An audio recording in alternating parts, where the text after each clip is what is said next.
Ok, le moment de la prédication arrive. On aime bien poser les mêmes questions aux plus jeunes. Est-ce que les enfants, vous vous souvenez dans quel livre est-ce qu'on est en train de prêcher? On est en train de suivre une série de prédications dans... J'ai entendu. Quel livre? Déjà, est-ce que c'est le Nouveau ou est-ce que c'est l'Ancien Testament?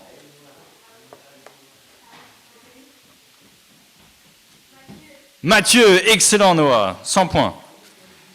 Et là, on va demander aussi aux plus grands, la section qu'on est en train d'étudier, c'est un sermon que Jésus... Comment est-ce qu'on l'appelle ce sermon? Sermon sur la montagne, excellent. Vous êtes très fort. Donc aujourd'hui, on continue. Et en guise d'introduction, j'aimerais vous lire un petit texte qui est dans Luc, pour un peu introduire la chose. Alors Luc, chapitre 12, versets 16 à 21, un tout petit texte. Donc c'est Jésus qui donne une parabole. Jésus leur dit cette parabole. Les terres d'un homme riche avaient beaucoup rapporté. Il raisonnait en lui-même, disant « Que veux-je faire? En effet, je n'ai pas assez de place pour rentrer ma récolte. Voici ce que je vais faire, se dit-il. J'abattrai mes greniers et j'en construirai de plus grands. J'y amasserai toute ma récolte et tous mes biens. Et je dirai à mon âme, tu as beaucoup de biens en réserve pour de nombreuses années. Repose-toi, mange, bois et réjouis-toi. Mais Dieu lui dit, homme dépourvu de bon sens, cette nuit même ton âme te sera redemandée. Et ce que tu as pris, pour qui cela sera-t-il? Voilà quelle est la situation de celui qui amasse des trésors pour lui-même et qui n'est pas riche pour Dieu. Alors aujourd'hui, on va parler de biens matériels. En tout cas, Jésus va parler. Je vais essayer de vous communiquer au mieux ce que Jésus voulait. On va parler de richesse, de possession et de la relation en fait que le croyant devrait avoir avec celle-ci. Et la parabole que je viens de lire, elle se trouve dans Luc 12. Et en fait, c'est intéressant, mais je ne me rendais pas compte, mais de Luc 12 à Luc 19, il y a énormément de paraboles que Jésus nous donne qui sont en lien par rapport aux biens matériels. J'étais surpris combien il y en a. Si jamais ça vous intéresse particulièrement, lisez juste Luc 12 à 19. On ne va pas le faire aujourd'hui, mais il y a beaucoup de paraboles qui parlent du sujet qu'on va traiter ce matin. Mais aujourd'hui, donc, on retourne dans Matthieu et on va continuer à lire ce sermon sur la montagne. Donc je vais juste lire les quelques versets qui concernent le texte de prédication de ce matin. Voilà ce que Jésus nous enseigne. Ne vous amassez pas des trésors sur la terre, où les mythes et la rouille détruisent et où les voleurs percent les murs pour voler. Mais amassez-vous des trésors dans le ciel, où les mythes et la rouille ne détruisent pas et où les voleurs ne peuvent pas percer les murs ni voler. En effet, là où est ton trésor, là aussi sera ton cœur.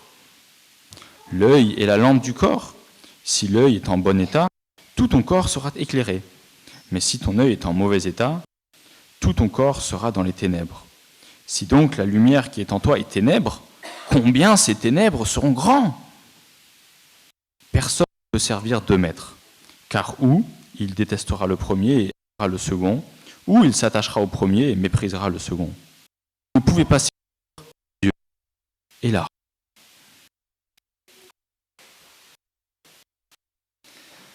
Texte qui de cette qu'on devrait avec les biens matériels que Dieu nous donne. Et fondamentalement, aujourd'hui, on va apprendre qu'on veut aimer le donateur et on ne veut pas aimer les dons. On veut aimer celui de qui bonne chose. Et ce texte s'inscrit dans un texte qui va jusqu'à la fin du chapitre 6, où on parle de la relation que le croyant a avec les biens matériels. Le texte qu'on va voir ce matin, on s'arrête au verset 24, touche plus à des questions, on va dire, de convoitise, d'idolâtrie, de soif de posséder, en tout cas d'avoir l'argent comme Dieu. Et puis la deuxième partie, à partir du verset 5, c'est plus une question de la relation qu'on devrait avoir vis-à-vis de nos biens matériels qu'on a vraiment besoin et le fait qu'on ne devrait pas s'inquiéter, que Dieu s'occupe de nous et que même les choses les plus banales, Dieu pourvoira, et vous connaissez bien ces textes-là, Dieu habite très bien les fleurs des champs et il nourrit les oiseaux. Et de la même façon, vous qui valez beaucoup plus, vous inquiétez pas, Dieu s'occupera de vous. Alors, Jésus, dans ce texte-là, vient contraster les trésors matériels aux trésors célestes. Jésus nous enseigne ici qu'il y a une différence énorme entre ces deux trésors. Les trésors matériels, vous connaissez bien, c'est nos voitures, nos maisons et compagnie. Puis les trésors célestes, Pierre-David les a rappelés, c'est nos bonnes œuvres, notre relation qu'on cultive avec le Seigneur. Et la grande différence ici, c'est que les trésors terrestres, ils sont éphémères et ils sont incertains. Alors que les trésors qui sont, eh bien, c'est une valeur sûre et ils sont éternels. On voit cette grande différence en fait aussi quand Jésus dit voilà, il y en a un où ils peuvent venir, la rouille peut venir les détruire, les voleurs peuvent les voler, mais l'autre, c'est pas le cas. Les voleurs, ils n'ont pas accès à ça, la rouille ne peut pas le détruire et les mythes non plus. Et la conclusion, ça va être là où est ton trésor, là où tu passes le plus de temps, là où tu investis, eh bien là aussi sera ton cœur. Et puis j'aimerais nous encourager parce que Dieu nous parle à tous. Alors peut-être que vous vous dites, oui mais moi je ne suis pas riche, moi je n'amasse pas de trésors sur la terre. Dire que je pense que chacun ici dans cette salle, vous pouvez être considéré comme étant riche. En tout cas dans le contexte dans lequel Jésus prêchait à ses premiers auditeurs. On a tous largement assez pour vivre et donc on peut tous se sentir concernés comme étant des riches qui amassons d'une manière ou d'une autre des trésors sur la terre. On a tous des trésors à la maison, on vit dans l'abondance, et il y a un sens dans lequel j'aimerais vous dire que c'est ok d'être reconnaissant envers Dieu pour une table qui est bien garnie, pour une maison qui est bien meublée. On a la chance, quelque part c'est comme ça nous est tombé dessus, on vit en France au XXIe siècle, on a tous des piles de livres à la maison, 30 paires de pantalons, 20 chemises, je ne sais pas combien vous avez chacun, mais largement assez pour être bien lotis. On a bien plus que ce qu'on a besoin. Je vois qu'il y en a certains qui sourient. Bon, il y en a certains, ils n'ont que 2 pantalons, mais ça, c'est une question de choix. Et le problème que Jésus dénonce ici, c'est pas qu'on ait toutes ces choses-là, mais c'est la place qu'elles prennent dans notre cœur. Et ton cœur va automatiquement pencher vers ce qui est important pour toi. Et donc si les choses que tu possèdes, si ton compte bancaire, si ta sécurité, ta santé, il peut y avoir énormément de choses qui sont importantes pour toi, si ces choses-là ont cette importance, eh bien alors ces choses-là vont prendre la place dans ton cœur et au final vont prendre la place que mérite Dieu. Et donc nous vivons dans un monde où l'argent, c'est le Dieu de beaucoup de personnes. Alors, pour savoir combien ce que vous possédez d'argent et de compagnie est important pour vous, la question suivante. Alors je sais pas, je prends un exemple. Imaginez pour vous votre maison. C'est quelque chose qui est très important. Eh bien, imaginez que Dieu vous prenne votre maison. Comment est-ce que vous allez réagir ? Est-ce que intérieurement, oh non, Dieu, t'as pas le droit de prendre ma maison. Ou on peut trouver une autre chose, votre voiture. Ou imaginez votre compte bancaire. Voilà, un jour vous vous connectez en ligne sur votre compte bancaire, boum, 0. Avant j'avais 10 000. Mince. Comment est-ce que vous réagissez ? Alors, bien sûr, souvent vous allez vous dire, mais qu'est-ce qui s'est passé, bien sûr, mais est-ce que intérieurement vous êtes, oh non, ma vie s'écroule ? Ou est-ce que ces choses-là sont plutôt d'ordre secondaire ? Parce que c'est ça que Jésus veut nous enseigner ici. À la fin du chapitre, il dit, recherchez d'abord le royaume et la justice de Dieu, et puis le reste, les biens matériels, vous seront donnés en plus. En tout cas, si pour toi, tu as l'impression que ton monde s'écroulerait, si l'un ou l'autre bien matériel, on te le prendrait, alors cette prédication de Jésus, elle est pour toi. Et je pense qu'on est tous concernés, en tout cas, certains peut-être de manière plus ou moins forte. Alors du coup, c'est quoi la stratégie à adopter en tant que disciple de Jésus ?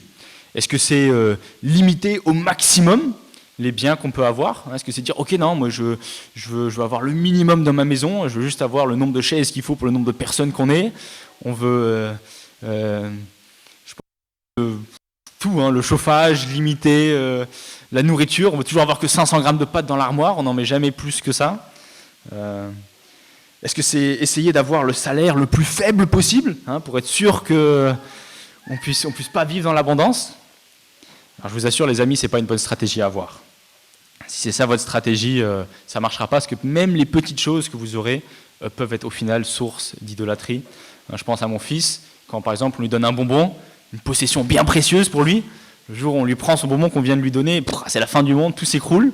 Donc limiter nos biens, ça va quelque part pas nous aider à résoudre le problème.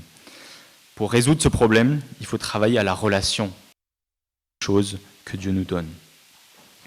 Et je pense que le moyen le plus efficace pour mener ce combat, eh bien, je pense que c'est de ne pas nous considérer comme étant les propriétaires de ce que nous avons. Il faut nous voir pas comme étant « je suis le propriétaire de ma maison, de ma voiture, de mes casseroles, de mes habits, tout ça », mais plutôt de nous voir comme étant des gestionnaires, un peu comme dans la parabole qu'on a lue auparavant. Dieu nous donne des choses, on est là pour bien les gérer. Au final, ce n'est pas à nous. Et il faut vraiment nous considérer comme étant des résidents temporaires. Ici, sur Terre, on est en camping. Et on ne vit pas dans un palais où on va vivre éternellement, mais on est un peu dans notre caravane, et un jour, on va aller là où on doit vraiment aller, au ciel. Et donc, temporairement, on vit sur cette terre, dans un camping-car que Dieu nous a prêté, et on est en train de gérer toutes les choses qui vont avec. Et d'ailleurs, c'est intéressant, regardez bien ce qui est dit dans le texte. Le texte ne dit pas « n'amassez pas des trésors sur la terre ». Il y a un petit mot qui change quand même un peu la donne. C'est pas « n'amassez pas des trésors sur la terre », c'est « ne vous amassez pas des trésors sur la terre ». C'est personnel, c'est ma possession, c'est ce que mon besoin. Donc, Dieu n'est pas en train de nous interdire d'amasser des choses. Il ne faut pas le faire pour nous, pour mon ego, pour mon bien-être, pour mon standard de vie. Et peut-être même que ça pourrait vous surprendre, mais la Bible, dans un certain sens, elle nous encourage à travailler, même pour produire de la richesse, et elle nous encourage d'avoir même de la propriété. Une bonne gestion est encouragée par la Bible, même des questions d'héritage et d'investissement. J'aimerais peut-être juste vous lire quelques versets pour qu'on ait une vue globale de la Bible. Par exemple, dans Proverbe 6, je vais vous lire les versets 6 et 11. Alors attendez un instant que je tourne jusqu'à Proverbe. Je vais lire quelques proverbes pour rappeler certaines vérités de la Bible. Alors, Proverbe 6, versets 6 à 11. « Va vers la fourmi, observe son comportement, bien sage. Elle n'a ni chef, ni inspecteur, ni supérieur. En été, elle prépare sa nourriture. Pendant la moisson, elle récolte de quoi manger. Resteras-tu? Quand te lèveras-tu de ton sommeil? Veux-tu somnoler un peu, te reposer encore, te croiser les mains pour dormir? Voilà que la pauvreté te surprend comme un rôdeur, et la misère comme un homme armé. » Un autre, Proverbe 21, verset 5. « Les projets de l'homme actif sont profit. » Ou encore, verset 20.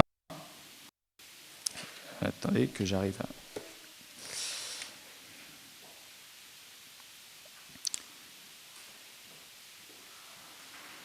On trouve de précieux trésors et de l'huile dans le domaine du sage. On pourrait presque croire que ce verset il est en contradiction avec ce que Jésus dit, non? Il est question aussi de trésors, je vous le redis. On trouve de précieux trésors et de l'huile dans le domaine du sage. Je vous en lis encore un par rapport à des questions peut-être d'héritage qui touchent aussi au sujet. Proverbe 13, le verset 22. « L'homme de bien laisse un héritage aux enfants de ses enfants. » Ou encore, peut-être pour toutes nos femmes, quand on pense à la femme vertueuse, dans Proverbe 31, je vous lis quelques versets aussi. Le verset 16, quand on parle un peu d'investissement. Donc cette femme, elle pense à un champ et elle l'achète. Avec le fruit de son travail, elle plante une vigne. Avec la force en guise de ceinture, elle mit ses bras. Elle constate que ce qu'elle gagne est bon. Sa lampe ne s'éteint pas pendant la nuit. Elle file elle-même la laine, elle tisse. Donc tout ça juste pour dire que la Bible encourage le travail, c'est une bonne chose. Elle encourage aussi d'une certaine manière de prévoir l'avenir, d'être bon gestionnaire. Mais ce qui est vraiment important, et c'est ce que je pense, c'est le point que Jésus a ici, c'est que nous ne devons pas nous attacher à ce que nous produisons. Et il y a un sens dans lequel je pense que je parle quand même à un contexte d'une assemblée avec un certain profil de personnes. Je pense à vous tous ici qui aimez le business, tout ça. Je sais qu'il y en a certains. Je sais que certains ont investi dans l'immobilier, et j'en fais partie aussi. Stéphane a commencé son business. On peut penser aussi j'ai pensé à Mélanie avec son business de chien. Enfin, il y a plein de monde comme ça, et c'est une bonne chose de réfléchir comment est-ce qu'on peut travailler, comment est-ce qu'on peut produire.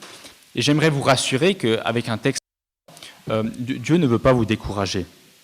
Continuez, Dieu prend plaisir à vous voir œuvrer. Mais la chose qui est vraiment importante pour vous, les amis, c'est faites attention à la place que ces choses prennent dans votre cœur. Nous sommes gestionnaires des biens que Dieu nous confie, et c'est Dieu notre maître, c'est pas l'argent. Le jour où l'argent devient votre maître, vous savez que vous êtes du mauvais côté de la chose.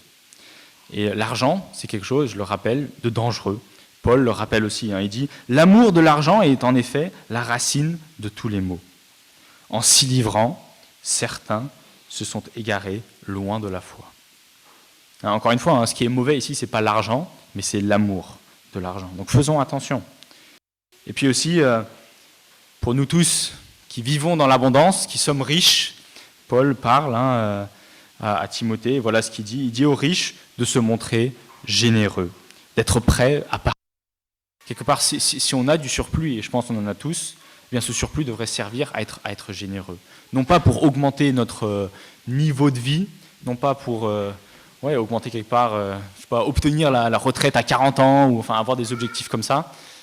Si c'est ça vos objectifs, ils sont malsains, ils sont pas bons. Mais le surplus qu'on a, il est là pour être généreux et pour être prêt à partager. Et donc, quelque part, si certains d'entre vous aiment être des entrepreneurs, eh bien c'est une bonne chose. Mais cette richesse, les amis, elle ne devrait pas être pour vous, mais elle devrait être pour Dieu et pour son royaume. Alors, et d'ailleurs, pardon, juste une aparté, c'est aussi d'ailleurs ce que Paul recommande aux Éphésiens dans son épître. Mais au final, en fait, le but de Jésus ici, c'est pas tant de parler d'argent et de comment est-ce qu'on devrait le gérer. Le point vraiment principal ici, c'est juste qu'il veut avoir un contraste entre les biens matériels et ce vers quoi on devrait vraiment viser. Et ce vers quoi on devrait vraiment viser, c'est les trésors dans le ciel. Donc c'est quoi ces trésors dans le ciel? Bien sûr, c'est une question légitime, et Pierre David l'a déjà rappelé. Eh bien, c'est tous nos actes de piété. Quand on pense à la prière, c'est l'entretien de notre relation avec Dieu. Quand vous travaillez en relation avec Dieu, que voilà, vous priez, vous lisez sa parole. On avait parlé du jeûne aussi, quand vous donnez, quand vous faites du bien à vos frères et sœurs, ou même au-delà de vos frères et sœurs, aux pauvres qui peuvent vous entourer. Eh bien, tout cela, ce sont des bonnes œuvres et des façons, des choses qui plaisent à Dieu. Et c'est là que c'est un trésor du ciel. Et c'est des choses que personne ne peut vous prendre. À chaque fois que vous faites une bonne œuvre envers quelqu'un, imaginez-le un peu comme ça, c'est un peu comme, voilà, sur le tac, on rajoute une pièce, dans un certain sens, une illustration. Et voilà, quelque part, le but de la vie chrétienne aussi, c'est de faire ce qui plaît à Dieu et d'amasser ce trésor dans le ciel. Donc j'aimerais vous encourager, frères et sœurs, à aller dans cette direction-là. Et d'avoir en priorité, et je me prêche à moi-même aussi, bien souvent je peux avoir l'esprit trop occupé à me dire « Oh mais comment est-ce que je peux aider à BLF pour rendre ça encore mieux, et dans mon projet immobilier, qu'est-ce que je pourrais faire pour que mon planning soit encore plus rapide ?» Mais en fait, mon esprit devrait être beaucoup plus préoccupé par les choses de Dieu. Qu'est-ce que je pourrais faire pour que l'Église grandisse? Qu'est-ce que je pourrais faire pour que la piété de ma femme, de mes enfants, que je puisse nourrir ça, et la mienne aussi d'ailleurs.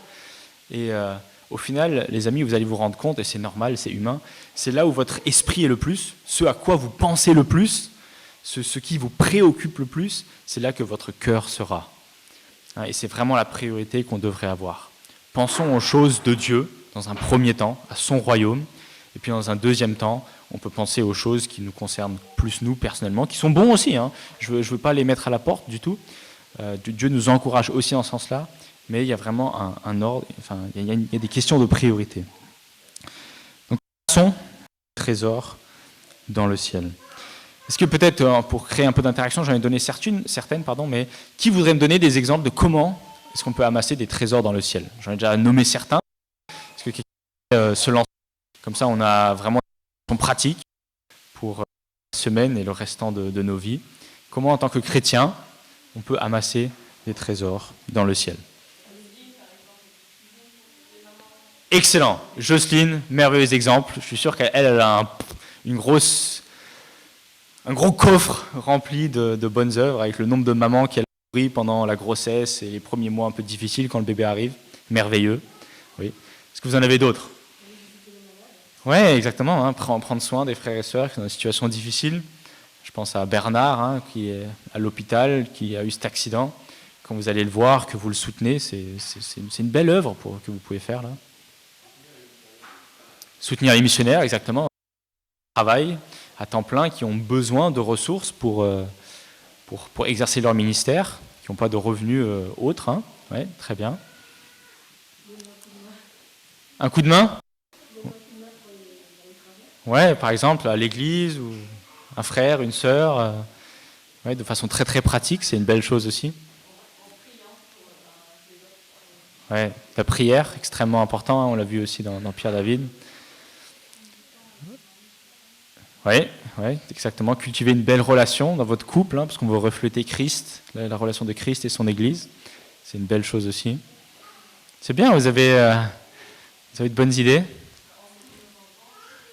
Oui, là, je pense à tous les parents, hein, il y en a un paquet ici avec tous ces enfants. C'est une responsabilité et en même temps, on veut bien faire notre travail.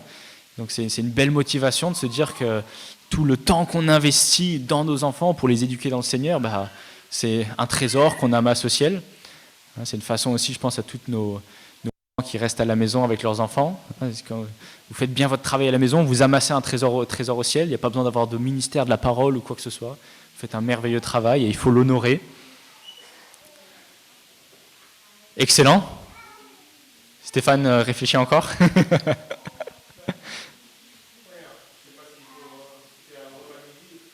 Vas-y. Est-ce qu'on est en train de dire que amasser le trésor au ciel, c'est tout ce qu'on fait en tant que bon attendant? Ça ne pas la parabole des attendants. Oui. C'est faire maintenant ici tout avec les ressources que Jésus nous a confiées. Oui. Donc est-ce que ta question, c'est genre bien gérer un business et aussi amasser un trésor au ciel? Oui, en fait, tout ce qu'on fait pour lutter contre un monde. Oui. Tout ce qu'on fait pour lutter, pour donner du travail à quelqu'un, tout ce qu'on fait pour qu'un monde soit moins disharmonieux qu'il était avant, il y a un côté où c'est agréable juste, ça glorifie Dieu. Ouais. Excellent, je pense que tu as raison, et justement j'y réfléchissais. En fait, il y a un sens dans lequel les deux viennent se chevaucher. Hein.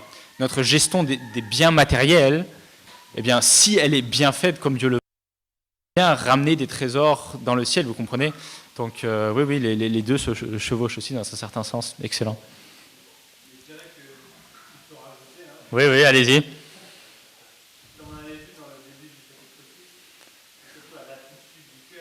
Oui.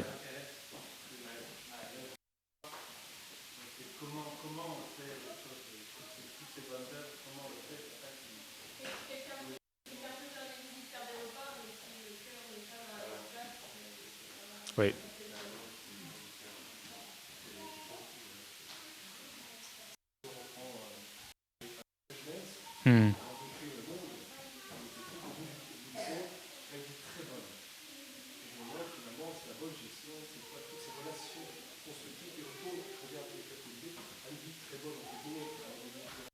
Ouais.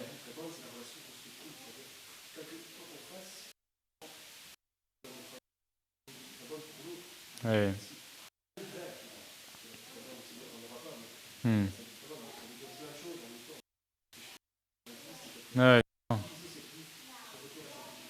Ouais. Ouais. Et peut-être juste pour rajouter, hein, Adam a été placé dans le jardin pour une bonne gestion de ce jardin. Hein, et c'est un peu une image pour nos vies aussi. Excellent les amis. Donc je vais juste conclure. On peut s'arrêter ici, on a eu un petit passage, mais j'espère que ça vous a exhorté. En tout cas, les amis, il y a un ordre de priorité. C'est OK, c'est même bien de bien gérer les ressources que Dieu met à disposition. Et gardez bien en tête que ces choses-là sont éphémères, uniquement les gestionnaires, vous n'êtes pas les propriétaires. On est des résidents temporaires et on veut bien gérer ces choses-là. Et posez-vous la question, hein, quand vous serez en contact avec des choses que vous avez, posez-vous la question, mais comment est-ce que je réagirais si Dieu me prendrait cette chose-là?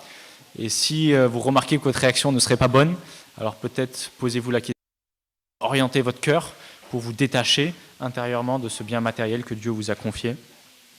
Et on veut ultimement en fait amasser un trésor dans le ciel. Et bien sûr, c'est pas une question ici de faire ça de façon légaliste, c'est pas une compétition non plus, hein, mais ça fait plaisir à Dieu et ce sera pour le bien de tous et dans un premier temps pour votre cœur à vous. Donc on va prier, continuer par un chant, on va chanter à Dieu notre reconnaissance. Seigneur, je te remercie pour ce passage et c'est vrai. On ne veut pas s'amasser pour nous un trésor ici sur cette terre. C'est vraiment un travail éphémère, inutile, parce que Dieu peut nous reprendre à n'importe quel moment. Le jour où tu décides de nous reprendre, on ne veut avoir aucun regret des biens matériels qu'on a laissés derrière nous. Et donc je te prie que chacun d'entre nous, on puisse avoir pris vers les choses du royaume, les choses qui t'appartiennent à toi. Qu'on vraiment nos vies des gestionnaires, des intendants, des administrateurs. On veut vraiment se considérer comme étant en caravane quelque part. On n'est pas là pour se créer notre palais parfait sur terre et vouloir y vivre. On est vraiment juste de passage. Et en même temps, Seigneur, on te prie pour tous ceux ici qui sont dans l'abondance, et je pense qu'on l'est tous. Seigneur, je te prie qu'on puisse bien gérer nos ressources, que ce ne soit pas pour notre confort personnel et pour un meilleur cadre, style de vie, mais que ce soit vraiment pour le bien de l'Église, des frères et sœurs, qu'on puisse faire du bien à ceux qui nous entourent, qu'on ne pense pas dans un premier temps à nous, mais aux autres. Et ça aussi, Seigneur, ça te glorifie de bien des manières. En tout cas, Seigneur, je te remercie pour cette Église et je te prie que tu continues à nous faire grandir. Et merci pour l'enseignement ce matin, qu'on a pu continuer dans le sermon sur la montagne. Prie ça en ton nom. Amen. Je vous invite à vous lever. On va chanter 9 dans les portes-vues.